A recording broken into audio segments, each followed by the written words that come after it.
આકાશ કાળા ડિબાંગ વાદળોથી ઘેરાયેલું હોય અને દિવસ દરમિયાન તમારે પ્રકાશ જોઈતો હોય તો તમે શું કરશો? દીવો પ્રગટાવશો, ઘરમાં લાઇટ છે તો લાઇટ ચાલુ કરશો. પણ જ્યારે તમારું મન પોઝિટિવિટીને ઝંખી રહ્યું હોય અને આસપાસ તમને જો તમારી જાતને કાળા વાદળોથી ઘેરાયેલી જુઓ તો સમય થાય છે ગુડ ન્યૂઝ ગુજરાતને જોઈ લેવાનો અને એવી પોઝિટિવ સ્ટોરીઝથી રિચાર્જ થઈ જવાનો કે જે તમારું આખું અઠવાડિયું એનર્જીથી ભરી દે. નમસ્કાર, હું છું હર્ષદીપ. સ્વાગત છે આપ સૌનું ગુડ ન્યૂઝ ગુજરાતમાં. તો ચાલો શરૂ કરીએ આજની સફર. ના કોઈ ઓક્સિજન સિલિન્ડર છે, ના મશીન છે તો માત્ર હિંમત, આત્મવિશ્વાસ અને મન પર સંપૂર્ણ નિયંત્રણ. પછી એક ઊંડો શ્વાસ લેવાય છે અને શરૂ થાય છે જીવનની સૌથી અઘરી એક સ્પર્ધા. વાત છે અમદાવાદની દીકરી સ્મૃતિ મીરાણીની, જેણે સમુદ્રની ઊંડાઈને પડકાર ફેંકીને ફિલિપાઇન્સ ખાતે યોજાયેલી ફ્રી ડાઇવિંગ કોમ્પિટિશનમાં ભાગ લઈ 3 દિવસમાં સતત 3 નવા નેશનલ રેકોર્ડ સ્થાપ્યા છે. આ માત્ર નેશનલ રેકોર્ડ કે મેડલની કહાની નથી, પોતાના ડરને મહાત કરીને જીવનને નવી દિશા આપતી પ્રેરણાદાયી યુવતીની સફર છે. તો ચાલો આ ખાસ રજૂઆતમાં જોઈએ સમુદ્રની સાથે અનોખો પ્રેમ ધરાવતી સ્મૃતિ મીરાણીની સફર. જ્યારે મેં 3 દિવસમાં 3 નેશનલ રેકોર્ડ ડાઇવ્સ એક પછી એક કરી, એન્ડ જ્યારે ધ ફ્રેન્ડ્સ એન્ડ જજીસ દે વુડ સે કે Smriti Mirani India white card, તો એ ખૂબ જ ગર્વની મારા માટે એ મોમેન્ટ હતી. દરિયો જ એનું ઘર અને દરિયો જ એનું સુકૂન. આઈઆઈટી બોમ્બેથી દરિયા સુધીનો સફર આસાન નહોતો.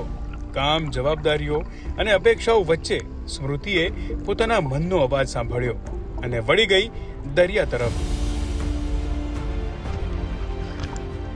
હું આઈઆઈટીના ફર્સ્ટ યરમાં હતી ત્યારે મેં પહેલી વાર સ્કૂબા ડાઇવિંગ ટ્રાય કર્યું, અને ત્યારથી લઈને હું 8 વર્ષ રાહ જોઈ રહી હતી કે હું ક્યારે ફરી સ્કૂબા ડાઇવિંગ કરું. અને પછી છેવટે જ્યારે હું મારી લાઈફમાં ખુશ નહોતી અને 7-8 વર્ષ જોબ કર્યા પછી હું એટલી થાકી ગઈ હતી, આપણે બર્નઆઉટ કહીએ ને, કે આઈ વોઝ બર્ન્ડ આઉટ. અને ત્યારે પછી હું દરિયા તરફ વળી અને ફ્રી ડાઇવિંગ મને એટલું વધારે ગમી ગયું, અને એ જાણે અંડર વોટર મેડિટેશન હોય એના જેવો એક્સપિરિયન્સ મને ફાઇનલી મળ્યો, અને એક ખુશી અને એક શાંતિ મને મારા જીવનમાં ફરી મળી. જે લોકો સપનાઓ માટે જીવે છે તેઓ હાર સ્વીકારતા નથી.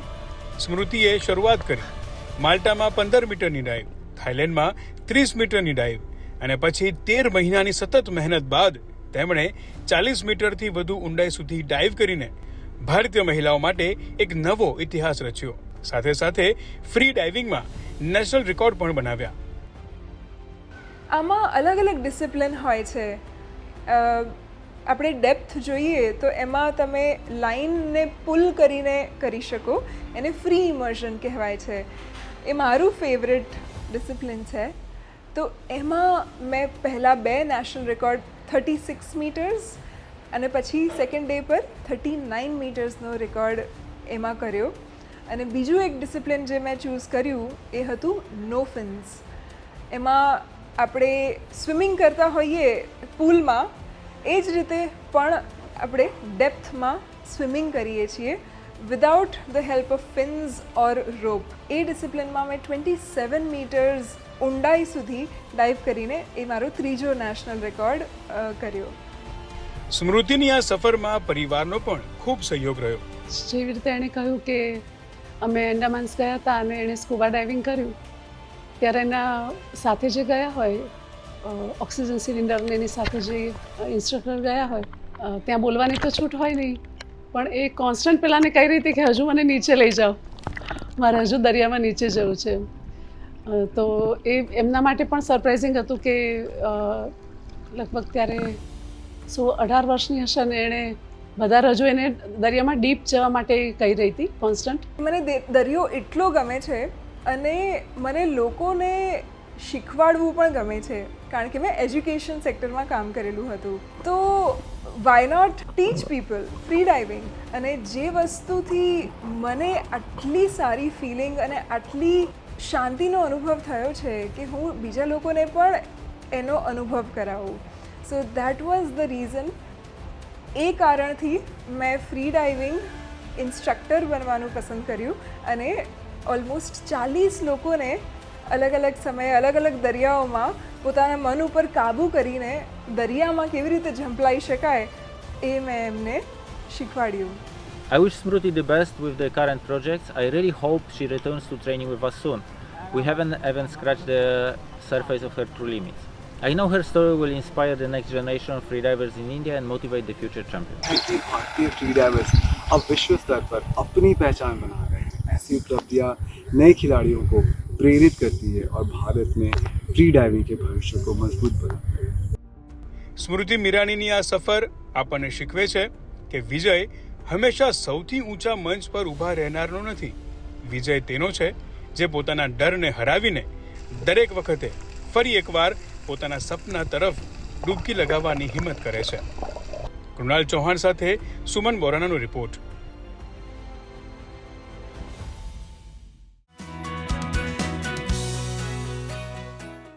22મી જુલાઈ એટલે કે પાઈ એપ્રોક્સિમેશન ડે. આ પાઈ એટલે 22/7 એ આંકડો જેને ગણિતમાં તમે અને હું ઓળખતા થયા હતા.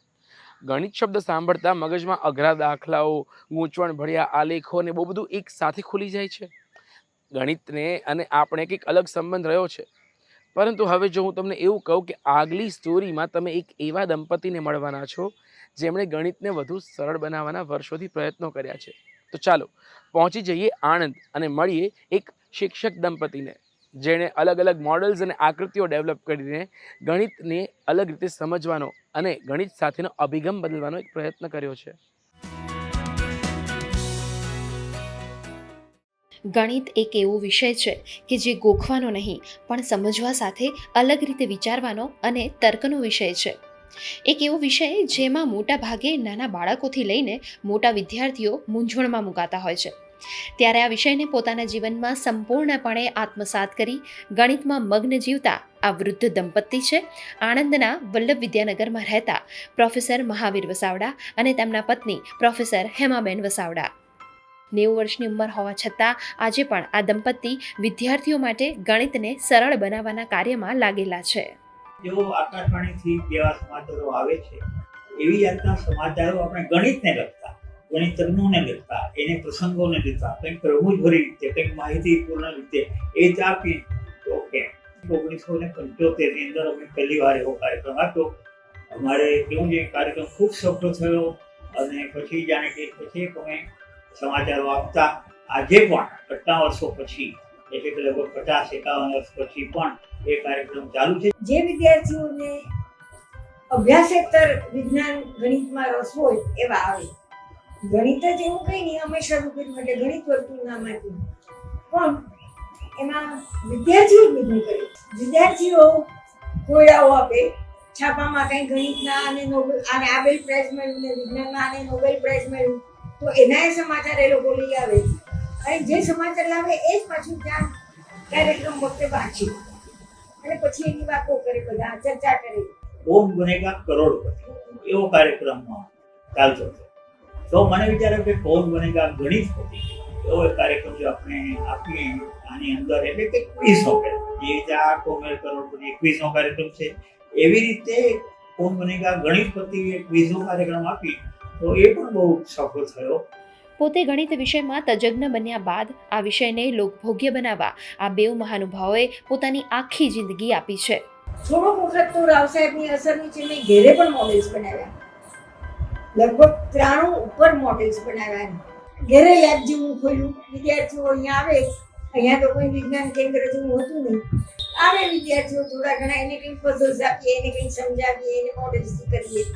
પણ પછી રાવ સાહેબે મને ખેંચી અમદાવાદના વિક્રમ એ સારાભાઈ કમ્યુનિટી સાયન્સ સેન્ટરમાં કે અહીંયા મેં એક લેબ ઊભી કરી છે, તમે આવો, take care of my child એમ કહીને બેઠું કરે. ભાઈ મારે વિદ્યાનગરથી આવવાનું પછી એવું નક્કી થયું કે હું વિઝિટિંગ ફેકલ્ટી તરીકે અઠવાડિયાના 3 દિવસ જાઉં. લગભગ દર મહિને સરકારે માધ્યમિક શિક્ષકો માટે કાર્યશાળા શિબિર ગોઠવતી અને અમને એને માટે બોલાવતી.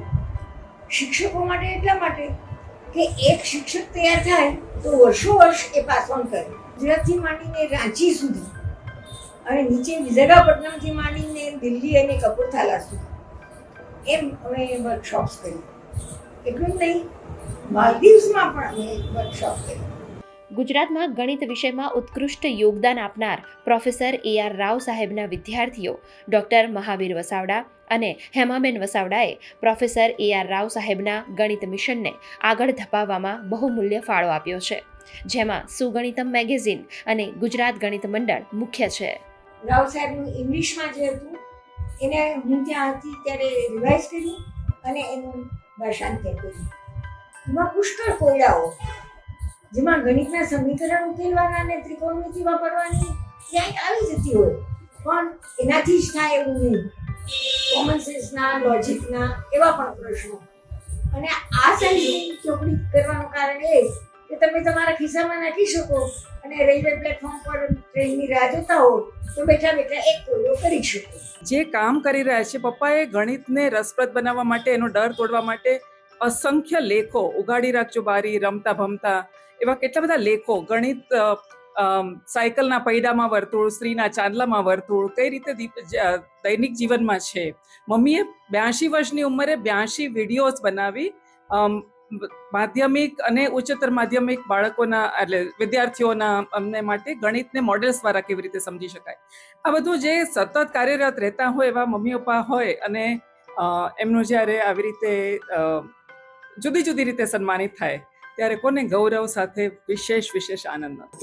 અમે મને જ્યારે ભણાવતા ત્યારે એમનું જે ભણાવવાની સ્ટાઇલ હતી એ પણ મેં મારા જીવનમાં ભણાવતી વખતે એડોપ્ટ કરી છે અને એમનું જે વહીવટ કરવાની પદ્ધતિ હતી એ પણ મેં એડોપ્ટ કરી છે. બધાને સાથે લઈને કામ કરવું, કઈ રીતે કોઈ પણ કામ અઘરું કામ હોય તો કઈ રીતે એને સરળ બનાવવું એવું એમની પાસે શીખ્યું. ગણિતને સમર્પિત જીવન જીવનાર આ વૃદ્ધ દંપતી સંતોષની લાગણી અનુભવે છે. ગુડ ન્યૂઝ ગુજરાત માટે લાલજી પાનસુરિયા સાથે નિકેતા શુક્લનો રિપોર્ટ. શહેરની સુરક્ષા એ માત્ર પોલીસના પેટ્રોલિંગ પૂરતી સીમિત રહી નથી. ગુનેગારો આજકાલ નવી ટેકનોલોજીનો ઉપયોગ કરી રહ્યા છે, ત્યારે અમદાવાદ ક્રાઇમ બ્રાન્ચે વિકસાવ્યું છે એક સ્માર્ટ સોફ્ટવેર પ્રતિરક્ષા. આ સોફ્ટવેર થકી દસ્તાવેજોની ચકાસણી સચોટ રીતે અને ઝડપી શક્ય બની છે, જેથી શંકાસ્પદ વ્યક્તિઓને જલ્દી ઓળખી શકાય છે અને જેના થકી શહેર વધુ સુરક્ષિત બને છે.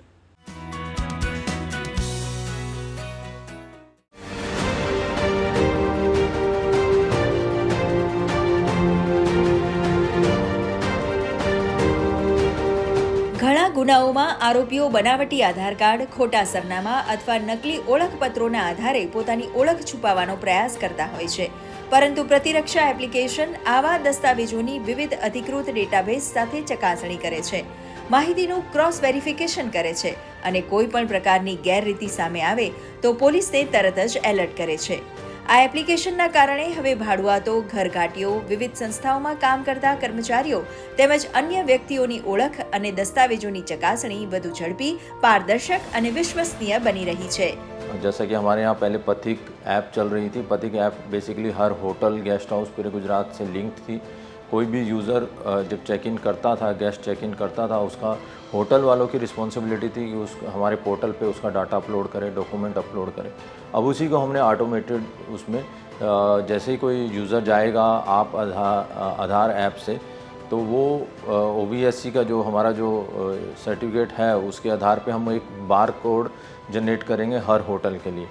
तो होटल में जैसे ही कोई गेस्ट चेक इन करेगा उसको स्कैन करेगा. स्कैन करते ही ऐप के द्वारा जब आधार ऐप से स्कैन करेगा तो उसमें FRS face recognition system authentication आएगा कि आप OTP as well as FRS से स्कैन करिए. जैसे ही उसने फेस स्कैन किया तो वो आधार जो डाटा उसके मोबाइल में है वो आ जाएगा. तो कोई भी ऐसा गलत डाटा होटल वालों को नहीं भेज सकता. अच्छा, उसमें वैसे तो 40 फील्ड हैं जो आधार के डाटा में, पर वो यूज़र अपना कंसेंट दे सकता है कि वह सिर्फ मेरे यहाँ पे मोबाइल नंबर और ईमेल आईडी ही शेयर हो. જ્યારે પણ કોઈ પણ પીજીમાં અમારે ત્યાં ગેસ્ટ આવે છે ત્યારે અમને બહુ જ એ તકલીફ પડતી હોય છે કે એ જે ગેસ્ટ આવે છે એ કોઈ ગુનાહિત ઇતિહાસ ધરાવે છે કે નહીં એ જાણવા માટે. આના માટે અમારે બહુ જ જે પ્રોસિજર હતી એ બહુ જ ધીરી પ્રોસિજર હતી, પણ હવે પોલીસ ડિપાર્ટમેન્ટ તરફથી અમને એપ આપવામાં આવી છે. અમે કોઈ પણ ગેસ્ટ આવે છે તો અમે એ ગેસ્ટનું અમે તરત એનું રજિસ્ટ્રેશન કરીએ છીએ, અને જો કોઈ પણ ગુનાહિત ઇતિહાસ ધરાવતો કોઈ પણ વ્યક્તિ હોય તો એક એપ પર પણ અમને દેખાઈ જાય છે, તો અમે તરત જ એના ઉપર કોઈ પણ પ્રિવેન્શન લઈ શકીએ છીએ અને અમને પણ શાંતિ છે. कोई भी किसी को टेनेंट वेरिफिकेशन करवानी है तो मकान मालिक जाएगा, उस पे भाड़े पे रह रहे हैं, उनका फेस रिकॉग्नाइज से हमारे पोर्टल पे वेरीफाई करेगा तो इमीडिएटली उसके जितने भी पैरामीटर्स हैं, असली नाम क्या है, असली एड्रेस क्या है, मोबाइल नंबर क्या है, वो आ जाएगा और इससे कोई भी अपनी गलत आइडेंटिटी से यहाँ पे रेंट में रह नहीं पाएगा. इसी तरीके से लेबर काफ़ी सारे हमारे पास ऐसे केसेस हैं कि दूसरे स्टेट में मर्डर करके, रॉबरी करके, रेप करके अपनी आइडेंटिटी छुपा के यहाँ फैक्ट्रीज़ में रह रहे हैं. फैक्ट्री वाले भी चाहते हैं, जो ओनर्स हैं उनसे हमारी बात हुई कि हम चाहते हैं कि इनकी वेरिफिकेशन हो बट बहुत फास्ट हो, क्योंकि अभी जो प्रोसेस है पुलिस स्टेशन आना पड़ता था, डॉक्यूमेंट्स सबमिट करने पड़ते थे, फिज़िकल कॉपी, वो फिर हम जो रिस्पेक्टिव एड्रेस पे भेजते थे उसमें काफ़ी टाइम लगता था. बट ये हम बार कोड जनरेट कर देंगे हर फैक्ट्री के लिए. फैक्ट्री में ही हमारा आदमी जाएगा और वहाँ पे लाइन में लग के वो सब हार्डली एक वेरिफिकेशन के लिए 1 मिनट से भी कम टाइम लगेगा. પ્રતિરક્ષા વર્કફોર્સ વેરિફિકેશનનું જે સોફ્ટવેર બનાવેલું છે ક્રાઇમ બ્રાન્ચ દ્વારા, તો એમાં કોઈ પણ કંપનીને રજિસ્ટર થવું હોય તો નજીકના પોલીસ સ્ટેશનથી અમે આ રજિસ્ટ્રેશનની વ્યવસ્થા કરીશું. ત્યાં એમને રાઇટ્સ આપીશું કે કંપની ત્યાં રજિસ્ટર કરી શકે. કંપની ત્યાં રજિસ્ટર થઈ જાય, કંપનીને એના યુઝર આઈડી અને પાસવર્ડ મળી જાય પછી કંપની પોતાના ત્યાં આ લોગિન કરી અને કોઈપણ એમ્પ્લોયનું વેરિફિકેશન કરી શકશે થ્રુ આધાર એપથી. જેમ કે વર્કફોર્સ વેરિફિકેશન કરાવવું છે તમે, તો તમને જ્યારે કંપની રજિસ્ટર કરાવીને તમે પોર્ટલ લઈ લીધું, તમારે ત્યાં કોઈપણ એમ્પ્લોયને વેરીફાઈ કરવો છે તો ત્યાં સિમ્પલ એક QR કોડ જનરેટ થશે અને એ QR કોડને આધાર એપ દ્વારા તમારે સ્કેન કરવાનો રહેશે. આધાર એપથી જ્યારે સ્કેન થશે એટલે ફેશિયલ રેકગ્નાઇઝેશનનો ઓપ્શન ઓપન થાય છે. એ વ્યક્તિનું જેનું વેરિફિકેશન થાય છે એનું ફેશિયલ વેરિફિકેશન ત્યાં થશે અને એ જ વ્યક્તિ આધારના ડેટા સાથે મેચ થશે તો તમામ એની ટોટલ ડિટેલ પોર્ટલની અંદર સેવ થઈ જાય છે અને ત્યાં આધાર વેરીફાઈ બાય આધારની टैगलाइन આવી જશે. काफ़ी संख्या में बांग्लादेशी इन्फ्लेटेटर्स जो गलत रास्ते से आए थे वो अलग अलग शहरों में रह रहे थे.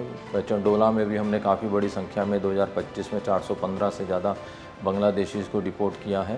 इस बार भी ऑपरेशन डेल्टा हंट में हमने 215, जो गुजरात में सबसे बड़ा आंकड़ा था, अहमदाबाद सिटी का ही था, उसको इतने लोगों को हमने डिपोर्ट किया है. तो ये आधार ऐप उसमें भी काम लगी. પ્રતિરક્ષા માત્ર એક સોફ્ટવેર નથી, પરંતુ આપણી સુરક્ષાનું એક ડિજિટલ કવચ છે. પોલીસની સતર્કતા, ટેકનોલોજીની શક્તિ અને નાગરિકોના સહયોગથી હવે શહેર વધુ સુરક્ષિત, વિશ્વાસભર્યું અને સુવ્યવસ્થિત બની રહ્યું છે.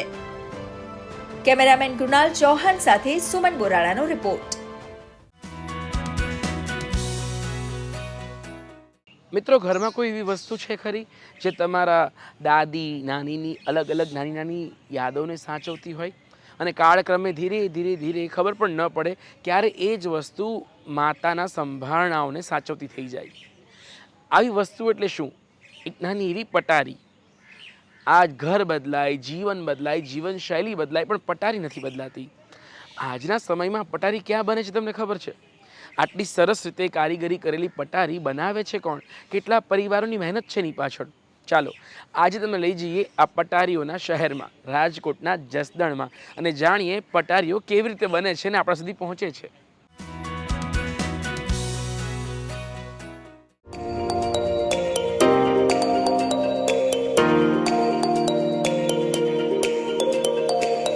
ક્યાંક લાકડું કપાય છે, ક્યાંક માપ લેવાય છે, ક્યાંક રંગ ચડે છે તો ક્યાંક નાની નાની ડિઝાઇન પણ જીવંત લાગે છે. અવનવી ડિઝાઇન અને વિવિધ સાઇઝમાં બનતી આ છે જસદણની પટારીઓ, જેની સાથે જોડાયેલી છે કારીગરની મહેનત, વર્ષોનો અનુભવ અને જસદણની ઓળખ. અને આજે આ જ ઓળખને મળ્યું છે GI ટેગનું ગૌરવ. પટારી વર્કમાં આશરે 250 જેટલા એકમો કાર્યરત છે અને આ 250 જેટલા એકમોમાં 250 કરોડનું ટર્નઓવર થાય છે, જેમાંથી 50 કરોડનું ટર્નઓવર એક્સપોર્ટ થાય છે. અને આ જે પટારી વર્ક છે એમાં આશરે ડાયરેક્ટલી અને ઇનડાયરેક્ટલી 6,000 માણસો રોજગારી મેળવે છે, જેમાંથી 50% રોજગારી મહિલાઓ મેળવે છે. સરકારશ્રી દ્વારા આ આર્ટિઝનોને આર્ટિઝન કાર્ડ આપવામાં આવે છે, જેથી આર્ટિઝન દ્વારા દેશ વિદેશના અલગ અલગ એક્ઝિબિશનમાં ભાગ લઈ શકે અને તેમના જે ફાઇનાન્શિયલ પેરામીટર્સ હોય તેમાં સુધારો થાય. અને આપણા માટે આનંદની વાત છે કે ભારત સરકારશ્રી દ્વારા જસદણના પટારી ઉદ્યોગને જિયોગ્રાફિકલ ઇન્ડિકેશન આપવામાં આવેલ છે. આ ઇન્ડિકેશનથી પટારી વર્કને વૈશ્વિક સ્થળે એક ઓળખ મળશે અને ત્યારબાદ સ્થાનિક સ્તરે પણ નવી રોજગારીઓનું સર્જન થઈ શકશે. વર્ષોથી અમે કામ કરીએ છીએ અને પટારી ઉદ્યોગમાં બહુ સારી રીતે અમને મહેનત મજૂરીથી કામ મળે છે અને અમારે બીજે ક્યાંય જવું નથી પડતું. એના કારણે પટારીમાં બહુ વર્ષોથી અમે ઝાઝા વર્ષોથી કામ કરીએ છીએ અને અમે અમારો પરિવાર બહુ આમાં ખુશ છીએ પટારી ઉદ્યોગથી. મારો રોજગાર સારું એવું સૂજે છે અને હાથ બનાવટથી બનાવી છે. હેન્ડીક્રાફ્ટમાં સારું મારું રોજગાર સૂજે છે. જ્યાં હાથને કામ મળે ત્યાં ઘરના સપનાઓને પાંખ મળે. લગભગ 100 વર્ષથી ચાલતા આ ઉદ્યોગમાં સમય સાથે ડિઝાઇન બદલાઈ, બજાર બદલાયું, પણ કારીગરોના હાથનો હુનર આજે પણ જીવંત છે. આજે અહીં 250થી વધુ એકમોમાં આસપાસના 60થી વધુ ગામોના કારીગરો કામ કરે છે, જેનાથી કોઈના ઘરનો ચૂલો સળગે છે તો અનેક બહેનોને આત્મવિશ્વાસ મળે છે. પટારી ઉદ્યોગમાં માત્ર મહિલાઓ જ નહીં પણ પુરુષો બંનેને જ સારા એવા પ્રમાણમાં રોજગાર મળી રહે છે અને એમના પરિવારનું સારું એવું ગુજરાન ચાલી રહ્યું છે. અને અમારા વર્ષોથી ચાલતા આ પટારી ઉદ્યોગમાં જો એને ટકાવી રાખવામાં ફાળો હું કહું તો માત્ર પુરુષોનો જ નહીં પણ મહિલાઓનો જ છે. તે બંને જ સારા એવા પ્રમાણમાં એમનું પાત્ર ભજવે છે અને એમણે સારી એવી ભૂમિકા ભજવી છે આ વિરાસતને આગળ વધારવામાં. થોડા સમય પહેલાં જ અમારા પટારી ઉદ્યોગની વિરાસતને GI ટેગ મળેલો છે, જેના માટે હું સરકારશ્રીનો ખૂબ ખૂબ આભાર માનું છું તથા હું જ નહીં પણ અમારો પૂરો પટારી ઉદ્યોગનો પરિવાર એમનો સારા એવા પ્રમાણમાં આભાર માનું છું. આઉટ રાજ્યોમાં 7-8-10 રાજ્યોમાં અલગ અલગ માલ પોતાના વેપારીઓમાં બધા કારખાનાવાળા મોકલે છે. ઉપરાંત અમુક કારખાનાવાળા પણ એક્સપોર્ટ પણ કરે છે. અને હવે પછી આ ટેગનો લાભ મળ્યો છે, એનાથી અમારે આગળ નવો અમારી ઓળખ જસદણની ઊભી થશે તો અમને સારો એવો લાભ મળશે. વર્ષ 2021થી પટારી ઉદ્યોગને વિશેષ ઓળખ અપાવવાની માંગ ઉઠી હતી. લાંબી રાહ બાદ વર્ષ 2026માં GI ટેગ મળતા કારીગરો અને ઉદ્યોગ સાથે જોડાયેલા પરિવારોમાં નવા ઉત્સાહનો સંચાર થયો છે. જસદણનો આ પટારી ઉદ્યોગ આજે માત્ર વેપાર નથી, તે ગુજરાતની લોકકળા, સ્વરોજગાર, આત્મનિર્ભરતા અને પરંપરાનું જીવંત પ્રતીક છે. કારણ કે યાદો તો દરેક ઘરમાં હોય છે, પરંતુ પેઢીઓ સુધી તેને સાચવી રાખવાની કળા જસદણની પટારી શીખવે છે. ગુડ ન્યૂઝ ગુજરાત માટે પોરબંદરથી જિગ્નેશ વ્યાસનો રિપોર્ટ.